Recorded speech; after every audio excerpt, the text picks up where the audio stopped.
Bom dia, gente, tudo bem?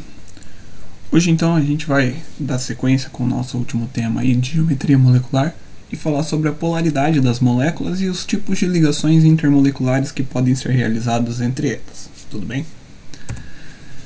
Primeira coisa, a gente vai falar então sobre polaridade das ligações covalentes, tá, gente? O que é a polaridade das ligações covalentes? Quando nós estávamos estudando tabela periódica, a gente falou de uma propriedade dos elementos químicos conhecida como eletronegatividade, que é a propriedade com a qual um determinado átomo tende a atrair para si os elétrons quando ele está realizando uma ligação química. Tá? A eletronegatividade ela tem um sentido de crescimento na tabela periódica. Ali na parte dos períodos, ela cresce da esquerda para a direita e na parte das famílias, de baixo para cima. Então a gente vai ter que os elementos mais eletronegativos são esses que estão aqui, ó, começando pelo mais eletronegativo de todos, que é o flúor, e indo em direção aos menos eletronegativos, que são os metais. Tá? É essa eletronegatividade que vai determinar a polaridade da minha ligação química. Tá? Aqui, por exemplo, a gente tem uma molécula de água, que ela é feita por um átomo de oxigênio ligado covalentemente a dois átomos de hidrogênio. Tá? Nessa ligação covalente entre o hidrogênio e o oxigênio, os dois átomos têm diferença de eletronegatividade. Olha onde está o oxigênio aqui, na tabela de eletronegatividade, e olha onde está o hidrogênio nessa lista de eletronegatividade. Então o hidrogênio ele é um elemento químico muito menos eletronegativo do que o oxigênio. Portanto, quando os dois estabelecem uma ligação química entre eles, a nuvem eletrônica, ou seja, o par eletrônico que está sendo compartilhado, ele tem uma tendência de ser atraída com maior força para a região próxima ao átomo de oxigênio. Dessa maneira, o átomo de oxigênio ele tende a ficar com uma densidade maior, uma densidade eletrônica maior. Isso faz com que o lado da molécula onde está o oxigênio, porque ele atrai a nuvem mais para si, ela assuma uma carga elétrica aparente negativa. E assim, consequentemente, gera um polo elétrico aqui nessa molécula, um polo negativo.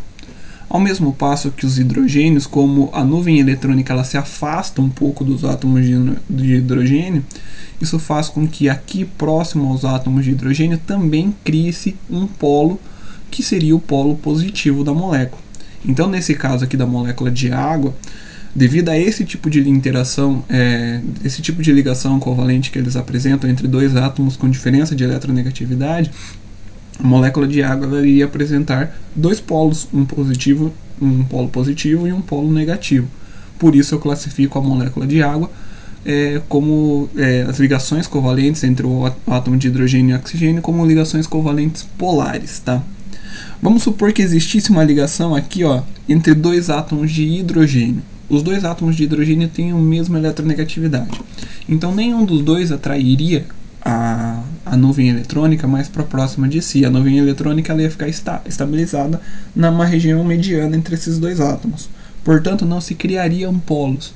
Aí a gente classificaria nesse caso as ligações como ligações covalentes apolares, porque não há formação de polos na molécula. Tá?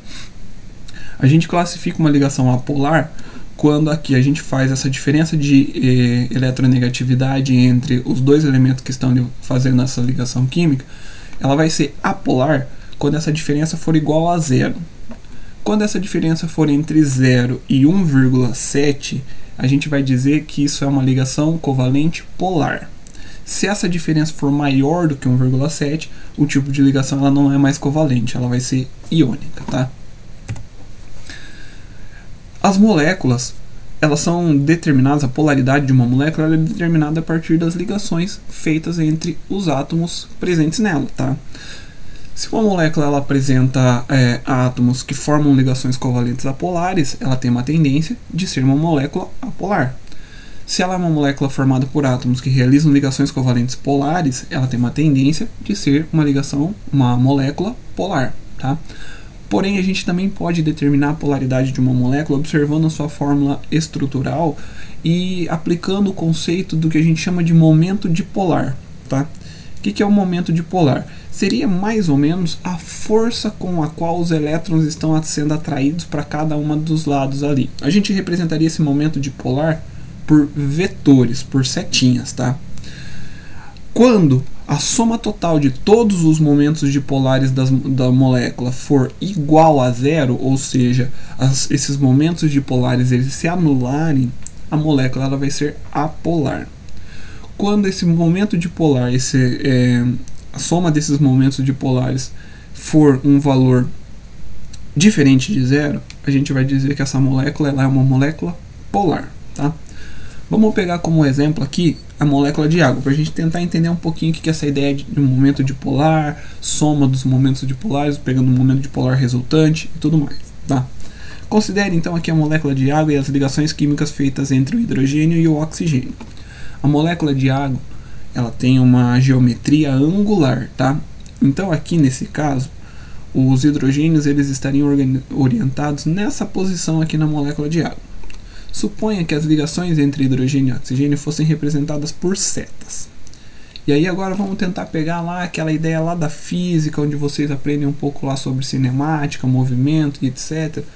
Suponha-se que sejam duas forças fazendo essa força ela sendo realizada em direções como essa representada pela seta, ou seja, são duas forças sendo realizadas em direções opostas. A resultante dessa força seria nesse sentido aqui, ó, num sentido diferente ao sentido original das duas forças iniciais. Portanto, o momento dipolar resultante desta molécula, ou seja, a força resultante, ela é diferente de zero, porque a força final, a força resultante da ação dessas forças de atração aqui, dessas ligações químicas, ela vai em sentido diferente das forças originais. Então a gente tem um momento dipolar resultante diferente de zero, e essa molécula de água ela é uma molécula polar, ou seja, ela vai apresentar polos positivos e polos negativos, tá? Já observa aqui no caso a molécula de gás carbônico, essa daqui de CO2. Nesse caso, o oxigênio ele é mais eletronegativo que o carbono. Então, nessas ligações químicas, a nuvem eletrônica é atraída para cá, em direção a esse oxigênio, e a nuvem eletrônica é atraída para cá, em direção a esse oxigênio. Nós temos duas forças seguindo em direções opostas. Essas duas forças em direções opostas, elas têm o mesmo valor, porque é a mesma ligação entre carbono e oxigênio. Consequentemente, como elas têm o mesmo valor, elas têm o mesmo momento dipolar e elas estão em direções opostas, o momento dipolar resultante, ou seja, a soma total dessas forças, vai ser igual a zero, porque elas vão se anular porque elas estão seguindo em direções opostas. Dessa maneira, essa molécula de gás carbônico, ela vai ser uma molécula apolar, porque ela tem um momento dipolar resultante igual a zero. O mesmo vale para essa molécula aqui, que tem uma estrutura trigonal, tá? No caso do BCl3, e nessa daqui que tem uma estrutura tetraédrica, no caso do CH4, do metano, tá? Só lembrando, para ser molécula apolar e com estrutura trigonal, os três elementos ligados ao átomo central tem que ser igual, tá? Um minutinho. E para ser tetraédrico, os quatro elementos ligados ao átomo central também tem que ser iguais. Se tiver um elemento químico diferente, já muda o momento dipolar resultante dele e, consequentemente, a molécula deixa de ser apolar. Aí, a partir dessa ideia de moléculas polares e moléculas apolares, a gente pode aplicar o conceito de forças intermoleculares. O que são forças intermoleculares, gente? Quando a gente fala de ligação covalente, ligação iônica, ligação metálica, é o tipo de ligação que mantém dois átomos de uma mesma molécula unidos, tá? Agora, as forças intermoleculares são ligações que vão manter moléculas diferentes unidas. Moléculas que sejam da mesma substância, têm a mesma propriedade química, mas manter elas próximas umas das outras. Isso são forças intermoleculares, tá? As forças intermoleculares, elas podem ser classificadas de três maneiras diferentes.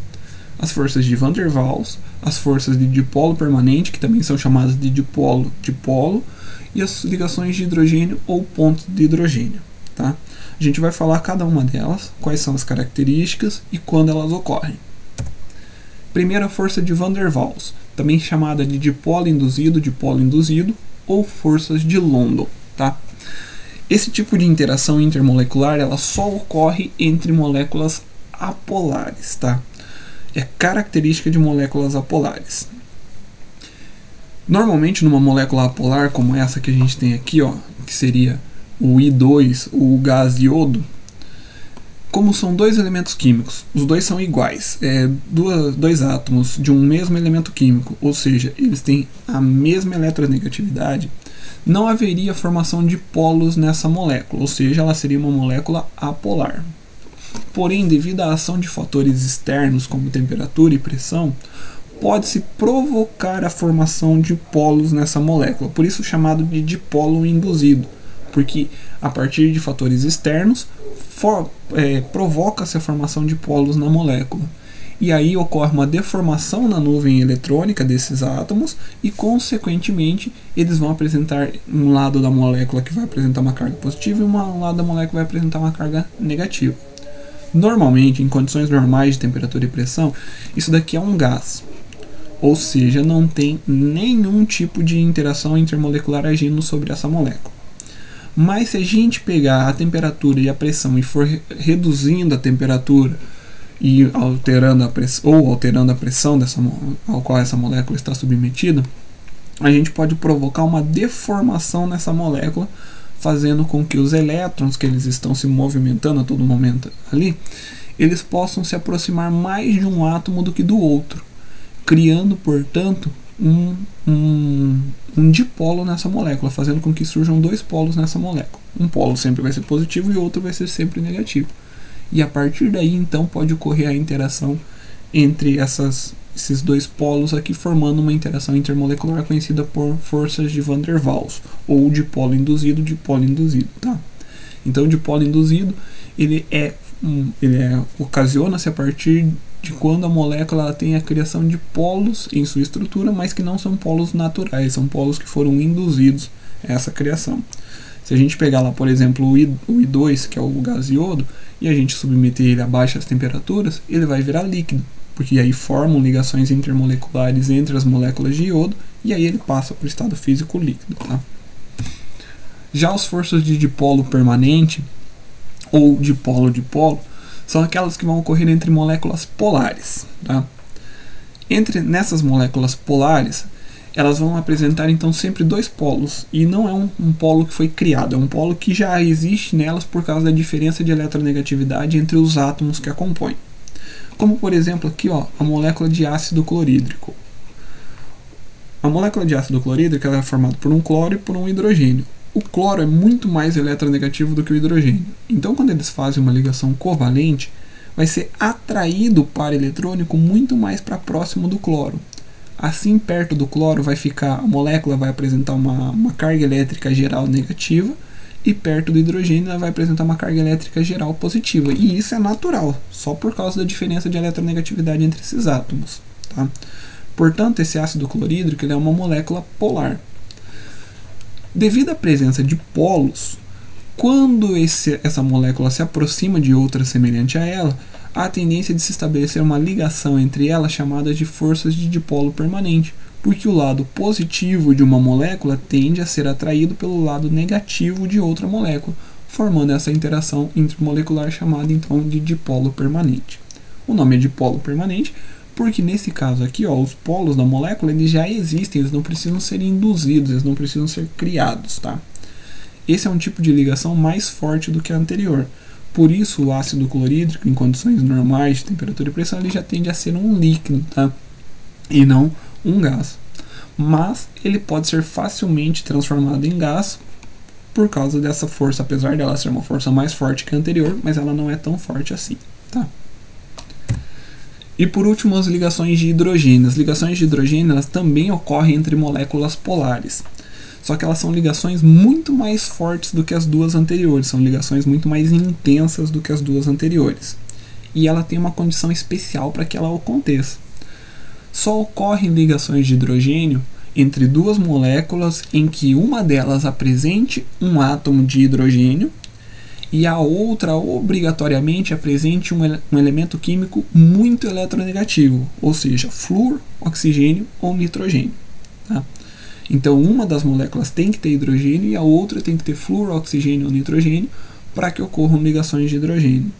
Aí, nessas moléculas, vai ocorrer uma interação entre o hidrogênio de uma delas e o elemento eletronegativo de outra, formando uma ligação forte entre eles chamada de ponte de hidrogênio. Tá? Por exemplo, com a molécula de água aqui, gente. A molécula de água ela é feita de 2 hidrogênios e 1 oxigênio. O oxigênio é um elemento químico bastante eletronegativo. Quando o hidrogênio de uma molécula de água se aproxima desse oxigênio da outra molécula de água, isso estabelece uma ligação, uma interação entre esses dois átomos chamada de ponte de hidrogênio. Essa interação ela é muito forte, ela mantém essas moléculas fortemente unidas, tá? Essas ligações de hidrogênio é o que ajuda a gente a explicar o fato da água ela poder ser encontrada em todos os seus, nos 3 estados físicos da natureza. Porque essas ligações de ponte de hidrogênio são ligações fortes que mantêm essas moléculas bastante unidas. Então eu posso, quanto mais interações de hidrogênio eu tiver, eu posso transformar a água em um sólido. Quanto menos interações de hidrogênio, eu posso transformar ela num líquido. E se eu não tiver nenhuma interação de hidrogênio entre moléculas de água, eu posso transformá-la num gás. Para a gente finalizar, a gente termina com as propriedades físicas dos compostos moleculares, dos compostos formados por ligações covalentes, tá, gente? Primeira propriedade física, temperatura de fusão e de ebulição. Lembrando, temperatura de fusão é a temperatura em que uma substância deixa o estado físico sólido e passa para o líquido, ou vice-versa. E temperatura de ebulição é a temperatura em que uma substância deixa o estado líquido e passa para o gás, ou vice-versa, tá? Moléculas que tenham interações intermoleculares do tipo van der Waals sempre vão apresentar baixas temperaturas de fusão e temperatura de ebulição. Ou seja, a temperatura de fusão é lá na casa dos graus Celsius negativos e a de ebulição também vai ser uma temperatura negativa. Por isso, quase sempre as substâncias que são formadas, que apresentam interações intermoleculares do tipo van der Waals, sempre serão gasosas em temperatura ambiente, tá? Já aquelas que formam dipolo permanente também tem baixo TF e baixo TI, só que são maiores do que os anteriores, tá? Por isso, em alguns casos, elas podem ser líquidas em temperatura ambiente, mas na grande maioria das vezes serão gases. Já aquelas que apresentam ligações de hidrogênio têm altos pontos de temperatura de fusão e de ebulição. Consequentemente, em temperatura ambiente, quase sempre elas serão líquidas, tá? Já com relação à solubilidade, tá, gente? Esse é fácil, gente. Moléculas que são polares só são dissolvidas por moléculas polares. Moléculas que são apolares podem ser misturadas com moléculas apolares. Ou seja, quem faz interação de van der Waals só se dissolve em outra molécula que também faça interação de van der Waals. Agora, uma molécula que faz dipolo permanente, ela também pode se solubilizar em outra molécula que também faça dipolo permanente ou outra molécula que faça ligação de hidrogênio. Beleza, pessoal? Essa é a nossa aula de hoje. Até a próxima.